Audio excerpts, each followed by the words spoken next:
This is the homily for Sunday, May 4th. Lost on a rainy Friday night, a priest stumbles into a monastery and requests shelter. Fortunately, he's just in time for dinner and was treated to the best fish and chips he had ever had. After dinner, he goes into the kitchen to thank the chefs. He's met by two religious brothers. "Hello, I'm Brother Michael, and this is Brother Francis." The priest responded, "I'm very pleased to meet you. I just wanted to thank you for a wonderful dinner. The fish and chips were the best I've ever tasted. Which of you is the cook?"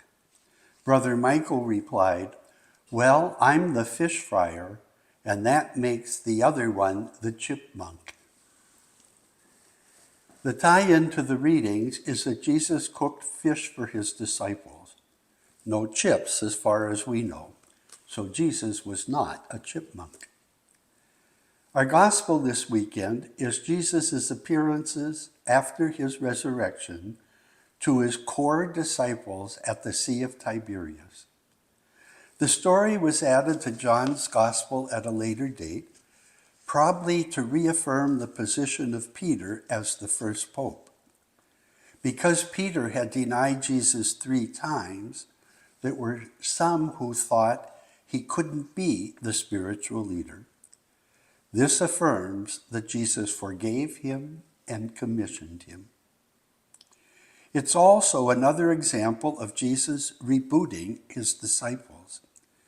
Think back to the beginning of his public life. After Jesus was baptized by John, he went into the desert to reflect for 40 days. And then he began his ministry by calling his disciples, Peter, Andrew, James, and John. Remember how that happened? They'd been fishing all night at the Sea of Galilee and were cleaning their nets. Jesus told them to cast out again, and Peter agrees, though they had caught nothing all night.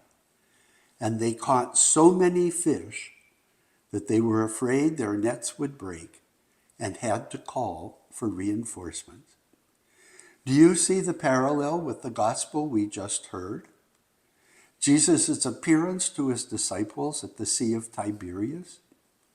The Sea of Tiberias is the same as the Sea of Galilee, where Jesus first encountered the above-mentioned disciples. They are fishing again, but have caught nothing. Once again, Jesus tells them to cast to the right side, and they catch a huge amount of fish. The story parallels the first exactly. And the parallel continues. In both episodes, Simon Peter takes center stage, and Jesus gives a mission. In the first, it's follow me and I will make you fishers of people. In the second, it's feed my lambs, tend my sheep, feed my sheep. What Jesus is doing in this appearance after the resurrection is rebooting the disciples, taking them back to the beginning, literally in Galilee, and giving them and us the mission all over again. But this time with the experience of the resurrection and the gift of the Holy Spirit. And that mission is to live as Christ lived, bringing God's love and mercy to a world that so desperately needs it. The first go around, the disciples didn't understand. They thought Jesus would throw out the Romans and set up a kingdom. They argued over who would have the most important positions. They didn't get the basic, simple message of how Jesus lived his life and the mercy and love with which he related to people. They needed to be rebooted, and it took the post-resurrection appearances of Jesus and the gift of the Holy Spirit to bring about the reboot.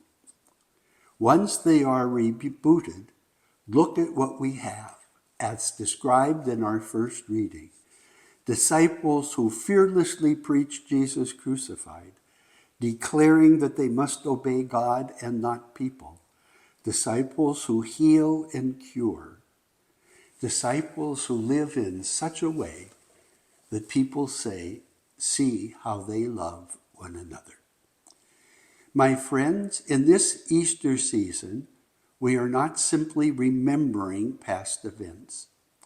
Our readings and the liturgy are calling us to be rebooted as were the apostles.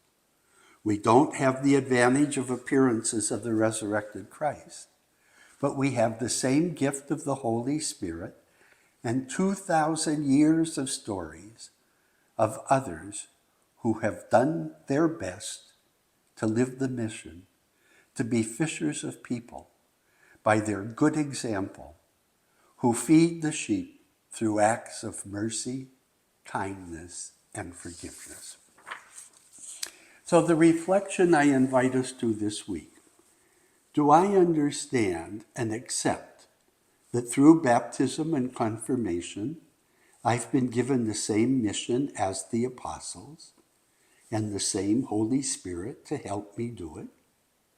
How well am I doing? How do I need to be rebooted? What is one concrete thing I can do to better live the mission of bringing Christ's love and peace to others? And as we struggle to share God's love with others, let us accompany each other in prayer. God bless.